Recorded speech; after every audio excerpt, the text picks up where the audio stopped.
Traoré is doing them. Traoré wakes up, dreams them up. Following morning, he makes a pronouncement.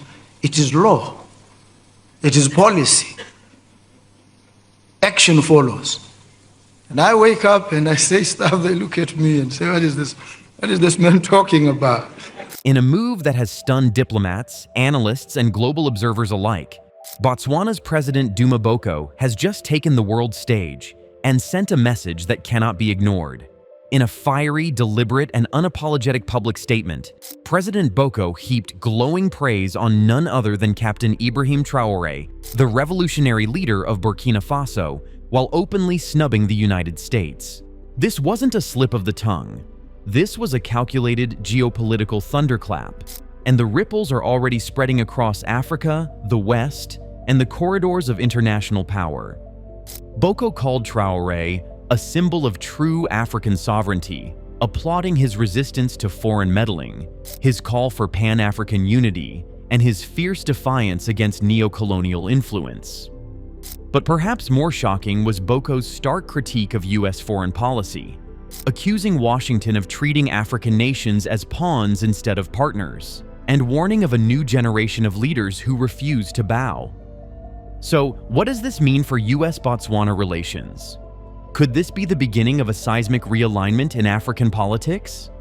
And how will other leaders, some silent, some watching, respond to what might be the boldest foreign policy move of 2025?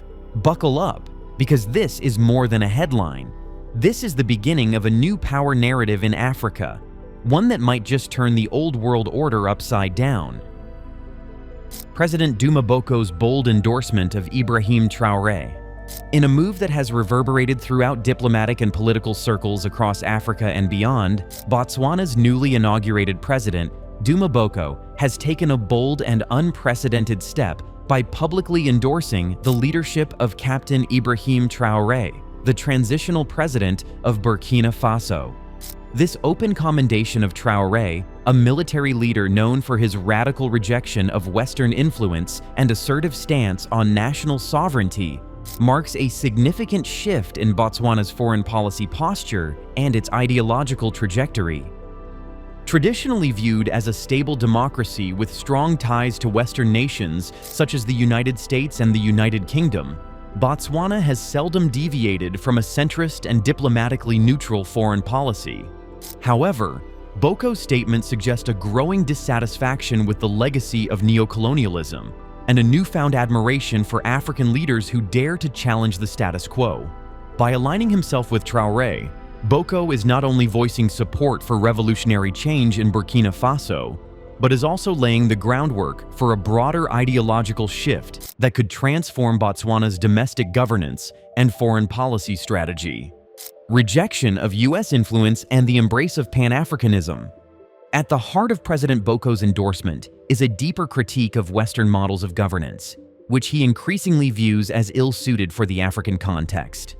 By praising Ibrahim Traoré, who has gained regional prominence for expelling French troops, nationalizing key sectors, and advocating for African unity, Boko is making a statement that extends beyond Burkina Faso. He is questioning the long-standing assumption that Western democratic structures and neoliberal economic systems are universally applicable. Boko's stance aligns with a broader Pan-Africanist resurgence, where leaders are seeking homegrown solutions to Africa's challenges, rather than relying on prescriptions from abroad. This movement, deeply rooted in historical figures such as Kwame Nkrumah, Thomas Sankara, and Julius Nyerere, emphasizes African solidarity, self-reliance, and cultural authenticity. For decades, Botswana has been heralded as a beacon of liberal democracy and economic prudence in sub-Saharan Africa. Yet Boko's pivot may signal an awakening, a realization that political stability alone is not sufficient if it does not translate into genuine autonomy and equitable development.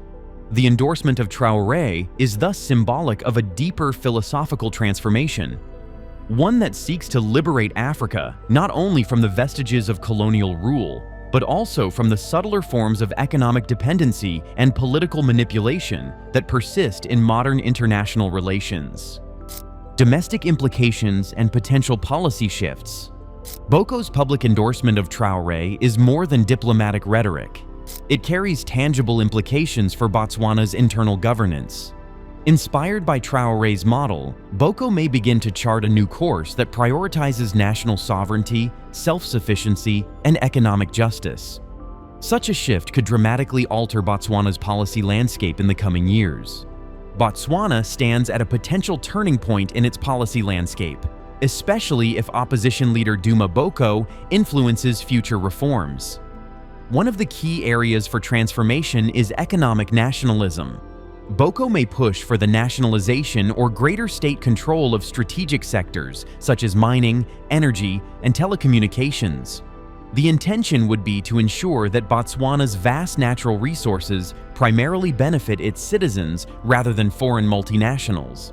Another significant reform area could be the reduction of dependency on foreign aid.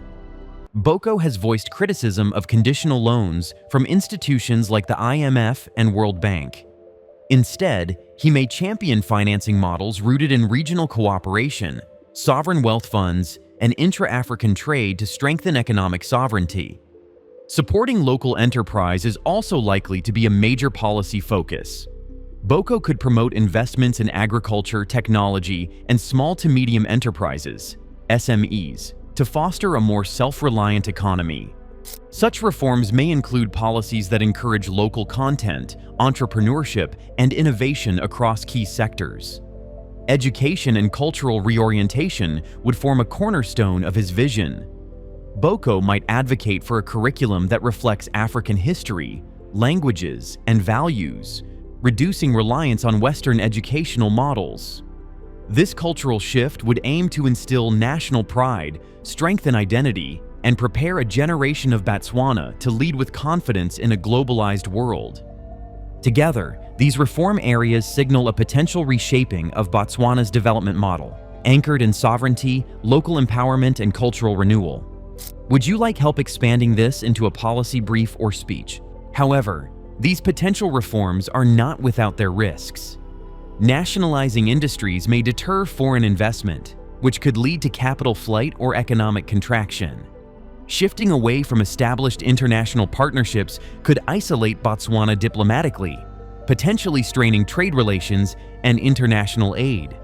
Domestically, any radical restructuring of the economy or political system is likely to provoke resistance from entrenched interests and opposition parties. To succeed, Boko will need to walk a fine line between revolutionary ambition and practical governance. The challenge lies in translating ideological inspiration into effective policies that improve the daily lives of Botswana without sacrificing the stability for which the nation is known. Regional repercussions and the future of African diplomacy. Botswana's bold reorientation under President Boko may serve as a catalyst for broader changes across the African continent. As Western influence wanes in parts of West Africa, particularly in the Sahel, where countries like Mali, Niger, and Burkina Faso are increasingly looking inward, the emergence of leaders like Traoré and now Boko points to a new political reality. African nations are increasingly asserting the right to define their own futures. If Botswana, a country historically seen as a model of democratic governance and a Western ally, begins to echo the revolutionary rhetoric and policies of Sahelian military regimes, it could inspire other leaders in Southern Africa and beyond to reconsider their diplomatic allegiances. This might lead to the strengthening of regional blocs centered on Pan-Africanism and economic self-determination, such as the African Continental Free Trade Area, AFCFTA, or a reimagined Southern African Development Community, SADC. In a realigned African political landscape marked by a shift towards sovereignty and self-determination, cooperation among like-minded states could emerge as a powerful force for continental development and resilience. One of the most tangible manifestations of this cooperation would be joint infrastructure and energy projects. By investing collectively in transnational highways, railways, energy grids, and digital networks, African nations could drastically improve connectivity and facilitate the movement of goods, people, and information. Such projects would not only strengthen economic integration, but also reduce dependency on external infrastructure financing that often comes with unfavorable terms. Furthermore, a unified front in global forums such as the United Nations, World Trade Organization, and the African Union would give these countries greater leverage. Through collective bargaining, they could advocate for trade rules, climate policies, and financing mechanisms that reflect African realities and priorities. This unified stance would empower African voices in global decision-making processes, reducing the historical imbalance of power between the global North and South. Security cooperation would also become a cornerstone of this new alliance. Coordinated strategies to combat terrorism, cross-border crime, and emerging threats like cyber warfare could be implemented through intelligence sharing, joint training programs, and regional defense pacts. This would ensure greater stability across the continent and minimize the need for external military intervention.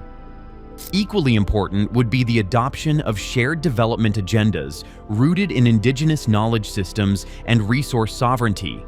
This approach would prioritize homegrown solutions, local languages, and cultural practices, while asserting control over Africa's vast natural resources. By embracing this paradigm, African states could craft development models that are both sustainable and culturally authentic, fostering pride and self-reliance. In essence, cooperation among like-minded African nations could become the foundation for a more assertive, interconnected, and sovereign continent, shaping its own destiny in the 21st century. Still, the success of these emerging alliances depends on more than ideological alignment. African leaders must demonstrate the ability to implement sound economic strategies, combat corruption, and build inclusive institutions. Otherwise, the movement risks devolving into rhetoric-heavy populism, failing to deliver the change it promises. A turning point for Botswana and Africa. President Duma Boko's endorsement of Ibrahim Traoré may one day be remembered as a pivotal moment in both Botswana's and Africa's political evolution. It signals a willingness to move beyond traditional diplomatic frameworks and toward a vision of sovereignty, solidarity, and systemic transformation. For Botswana, this represents both an opportunity and a gamble. Should Boko succeed in balancing revolutionary zeal with sound governance, he may redefine what leadership in Africa looks like for the 21st century. Botswana could emerge as a trailblazer, an example of how to blend democratic integrity with Pan-African values, and how to assert independence without descending into isolationism or authoritarianism. For Africa at large, Boko's embrace of Traoré's ideals underscores a shifting mood, one in which Africans are increasingly unwilling to accept external interference in their domestic affairs, and are instead seeking partnerships rooted in mutual respect, equity, and cultural authenticity. The next few years will be crucial in determining the trajectory of this bold experiment. Much will depend on Boko's ability to govern effectively, maintain public support, and foster regional collaboration. If successful, his leadership could serve as a blueprint for other African nations yearning to reclaim their agency and chart their own paths forward. In essence, President Boko's move is not just an endorsement of another leader, it is a declaration of intent. An intent to break with the past, to imagine new possibilities for African governance, and to lead with a vision anchored in dignity, independence, and hope. President Boko's praise of Captain Ibrahim Traoré wasn't just about admiration, it was a declaration. A declaration that Africa is waking up, speaking out, and no longer asking for permission. This is a continent that has long been courted, exploited, and underestimated. But now, with bold voices like Traoré and Boko leading the charge, we're seeing a new chapter unfold, where African leaders aren't afraid to challenge the West, reject its pressures, and define their own futures on their own terms. The United States has long relied on Botswana as a reliable ally, stable, cooperative, and diplomatically balanced. But with this shock move, that perception has shattered. The message is clear. Alliances built on one-sided expectations are being reevaluated. And in the age of multipolar influence, respect and sovereignty are the new currency of diplomacy. What happens next? Will other African nations follow suit? Will Washington attempt to patch things up or double down? And most importantly, what does this signal to a world already stretched thin between rising powers and regional independence movements? Drop your thoughts in the comments, like this video if you believe in sovereignty and strength, and subscribe for more deep dives into the biggest stories shaping our world. This isn't just international politics. This is history, bold and unfolding right before our eyes.